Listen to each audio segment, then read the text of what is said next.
کہ عرب کے لوگوں میں دو خامیاں تھی. نمبر 1 چٹے ان پڑھ جاہل اجڈ، حتیٰ کہ انہیں باقی لوگ امی کہا کرتے تھے.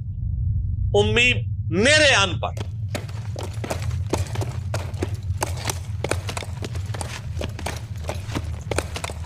دوسری خامی تھی کہ یہ لوگ آپس میں لڑتے رہتے تھے. خاندانوں کے خاندان ختم ہو جاتے تھے. پانی پینے پلانے کے اوپر جھگڑا ہوا ہے تو 10 سال لڑائی ہو رہی ہے. یہ دو خامیاں تھیں. نمبر 1 چٹے ان پڑھ، نمبر 2 لڑاکو لیکن آپس میں. لیکن دو خوبیاں بھی تھیں. ایک خوبی یہ تھی کہ یہ ٹف ماحول کے عادی تھے. ریگستان کے رہنے والے، گرمیوں میں یعنی اتنے مشکل سفر کرنے والے، اونٹ کے اوپر مہینوں کے سفر، تھوڑا سا ساز و سامان کے ساتھ. اور دوسری خوبی یہ تھی کہ یہ جب کسی کو زبان دے دیتے تھے نا، پھر گردن ہی کٹتی تھی، پیچھے نہیں ہٹتے تھے.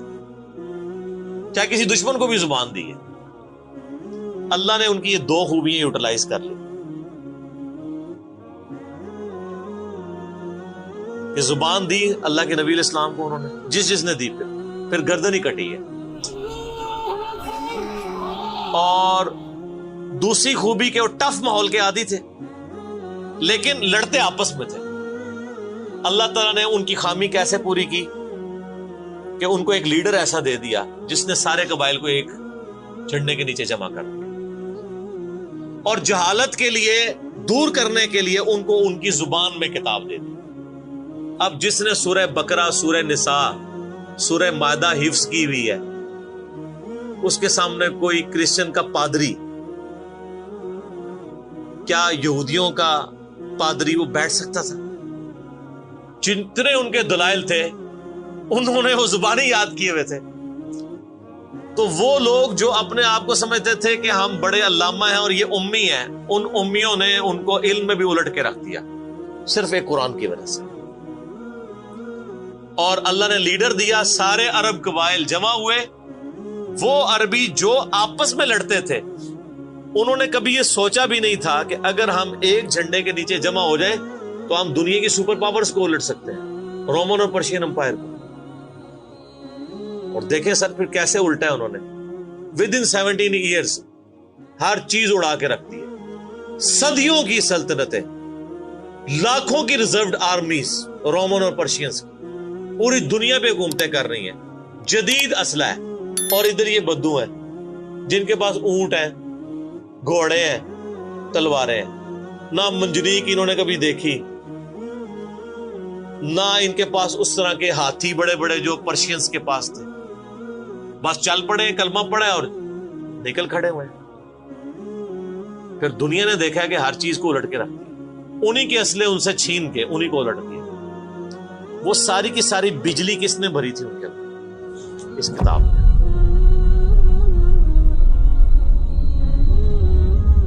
یہ کتاب تھی. کتاب پڑھتے تھے، ایمان تازہ کرتے تھے. جہاد کا کیوں ذکر ہے اتنا قرآن کے اندر؟ کیونکہ اللہ نے ایک ایسی امت اٹھانی تھی جس نے تلوار کے زور پہ اکھاڑنا تھا رومن اور پرشین. ہم مانتے ہیں کہ اسلام تلوار کے زور پہ پھیلا ہے، لیکن یہ تصویر کا ایک رخ ہے.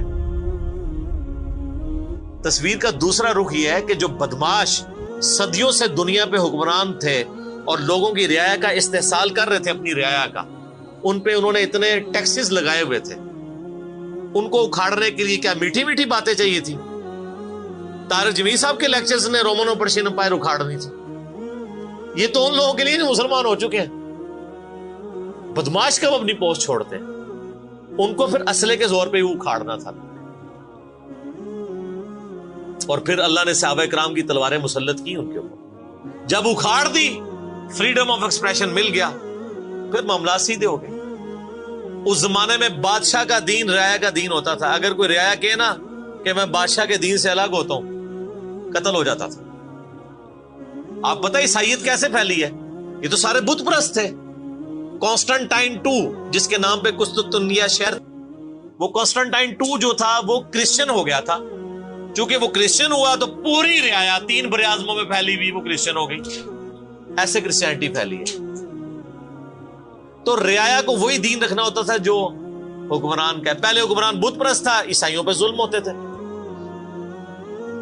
بعد میں جب حکمران ہی مسلمان ہو گیا، اس زمانے ظاہر عیسائیت اسلام کا ہی نام تھا، تو سارے پیچھے اس امام کے. یہ بڑا خطرناک معاملہ تھا. دوسری طرف پرشین جو ہیں وہ آتش پرست تھے، ان کے نیچے آتش پرستی کا دین چل رہا تھا. تو یہ پھر ضرورت تھی کہ فریڈم آف ایکسپریشن دیا جاتا. اسلام نے تلوار کے زور پہ ان کو اکھاڑا، ان کی بدماشیاں ختم کی، اور ایسی ختم ہوئی کہ بخاری مسلم کی حدیث ہے، نبی علیہ السلام نے فرمایا ان قریب کیسر ختم ہو جائے گا، پھر قیامت تک کوئی کیسر نہیں ہوگا. ہائے ہائے ہائے سر، یہ پروفیسیز اللہ کی تائید کے ساتھ ہی کوئی دے سکتا ہے.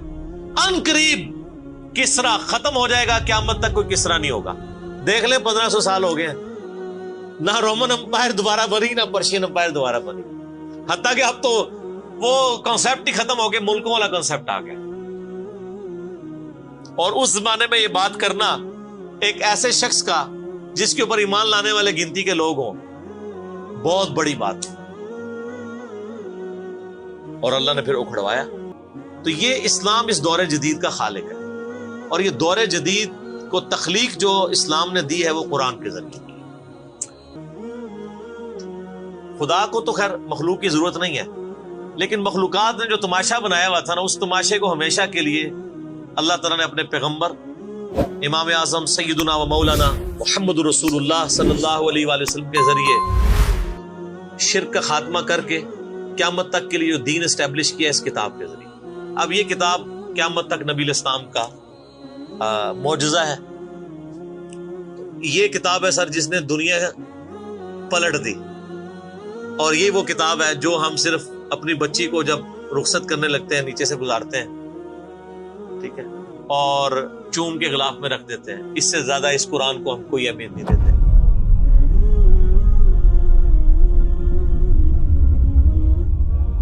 حالانکہ یہ قرآن اس لیے نازل ہی نہیں ہوا ہوا، یہ تو ہماری کتاب زندگی ہے. لیکن ماشاءاللہ ایسی سازش اسلام کے خلاف کی ہے، کافروں نے نہیں، مسلمانوں نے پوری نیک نیتی کے ساتھ جنازہ نکالا دین کا، اور ایک سلوگن دے دیا قرآن نہیں ڈائریکٹ پڑھنا گمراہ ہو جاؤ گے. قرآن میں بڑی بڑی مشکل چیزیں ہیں، اس کو ہاتھ نہیں لگانا. یہ یہودی بات کرتے تو ہم کہتے ہیں یہ اللہ کے دشمن ہے. مسلمان کہہ رہے ہیں، ہم کہہ رہے ہیں بالکل صحیح کہہ رہے ہیں. تو پہلے تو لوگ کہتے تھے یہ ہمیں باتیں کرتا ہے، اب تو ویڈیو میں لوگ ریکارڈ کرا رہے ہیں کہ جی قرآن ڈائریکٹ نہیں پڑھنا، آپ گمراہ ہو جائیں. اچھا، آج تک آپ نے کبھی نہیں سنا یہ کہ فلاں مولوی کی کتاب ڈائریکٹ نہیں پڑھنی، آپ گمراہ ہو جائیں گے. یعنی مولوی کڈا سیاڑا ہے کہ اس کو طریقہ پتا ہے کہ میں نے بات کیسے سمجھانی ہے، اور اس کو ایسی کتاب لکھنی بھی آتی ہے جو گمراہ نہ کرے.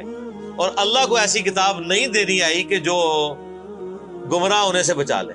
قرآن میں کہاں ہے کہ یہ گمراہ کرتا ہے؟ وہ تو اللہ نے ٹانٹ کیا کہ جو قرآن پہ ایمان نہیں لاتے وہ گمراہ ہوتے ہیں. جو ایمان لے ہیں اور بات مان لیں وہ کیسے گمراہ ہوں گے؟ یہ تو تعریف کی ہے انہوں نے. تو اس کتاب نے جناب دنیا کی کایا کلب کی ہے، اور اس کا ٹیسٹ آپ تبھی فیل کر سکتے ہیں جب آپ عربی جانتے ہو تھوڑی بہت. یہ تو کتاب زندگی ہے، یہ تو زندہ کتاب ہے، بلکہ مسلمانوں کی زندگی کا سبب ہے. صحیح مسلم میں حدیث ہے اللہ اس کتاب کی وجہ سے قوموں کو عروج دے گا، اور اس کتاب کی وجہ سے لوگوں کو، امتوں کو زوال دے گا. جس کو ڈاکٹر اقبال نے پھر شعر میں کہا، وہ زمانے میں معزز تھے مسلمان ہو کر، اور تم خار ہوئے تارک قرآن ہو کر. وہ زمانے میں معزز کون؟ صحابہ، اہل بیت، تابعین، تبع تابعین. اور تم خار ہوئے کون؟ اسی. اور صرف اسی نہیں، ساڑھے بزرگ بھی. ظاہر آپ تو ہم کہہ سکتے ہیں نا، ڈاکٹر اقبال کے زمانے میں انڈیا، پاکستان، بنگلہ دیش کے جتنے بابے ہیں زندہ تھے. آج تو کہہ سکتے ہیں مر گئے ہیں. ڈاکٹر اقبال جب یہ شعر کہہ رہا تھا تم خار ہوئے تارک قرآن ہو کر، تو وہ خار احمد بریلوی صاحب، اشرف تھانوی صاحب، یہ سارے لوگ زندہ تھے اس وقت، انہی کو ہی کہہ رہے تھے نا. حتیٰ کہ قرآن کے ترجمے کو بھی گناہ سمجھا گیا. یہ تو بہت بعد میں ترجمہ ہوا ہے، پہلا ترجمہ شاہ ولی اللہ دہلوی نے کیا. پہلے تو لوگ کہتے ہیں قرآن کا ترجمہ کرنے کی ضرورت نہیں ہے. اور یہاں لوگ کہتے ہیں بزرگوں کی بڑی خدمات ہیں. ہم پوچھتے ہیں 1000 سال سے بزرگ یہاں بیٹھے ہوئے ہیں، کسی ایک بزرگ کا قرآن کا، بخاری کا ترجمہ مجھے دکھا دیں. کہ جی یہ سلطان بہو نے دیکھے نہیں قرآن کا ترجمہ کیا، یہ جی داتا صاحب نے بخاری شریف کا ترجمہ کیا۔ کیا انڈیا پاکستان بنگلہ دیش کے لوگوں کی زبان عربی تھی؟ فارسی تھی نا؟ تو کسی بزرگ کو توفیق نہیں ہوئی ہے کہ قرآن کا فارسی میں ترجمہ کر دے؟